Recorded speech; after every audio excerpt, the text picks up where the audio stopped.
ஒரு அழகான கிராமத்தில் ராமுது என்ற பால்காரன் வாழ்ந்து வந்தான். தினமும் காலையில் எழுந்து தனது பசுக்களிலிருந்து பால் பறித்து அதை குடங்களில் நிரப்பி கிராம மக்களுக்கு விற்று வாழ்க்கை நடத்தினான். ராமு மிகவும் உழைப்பாளி. ஆனால் அவனுக்கு ஒரு பெரிய குறை இருந்தது. அவன் பேராசைக்காரன். ஒரு நாள் வழக்கம்போல் பாலை எடுத்துக்கொண்டு நகரத்துக்கு போகும் வழியில், இன்று இந்த பாலை விற்றால் நல்ல லாபம் வரும், அந்த பணத்தில் இன்னும் பசுக்கள் வாங்கலாம், பிறகு நான் பெரிய பணக்காரனாகி விடுவேன் என்று கனவு காணத் தொடங்கினான்.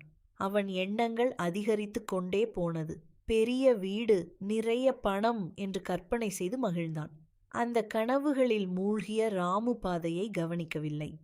திடீரென்று ஒரு கல்லில் அவன் கால் தடுமாறி தலையிலிருந்த பால் குடங்கள் கீழே விழுந்து உடைந்து பால் அனைத்தும் தரையில் சிந்திவிட்டது.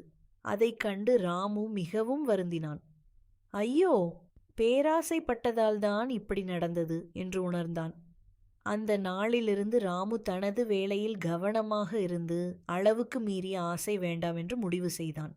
அதன் பிறகு அவன் உழைப்பும் நேர்மையும் அனைவராலும் பாராட்டப்பட்டது. நீதி: அளவுக்கு மீறிய பேராசை நஷ்டத்தை தரும்.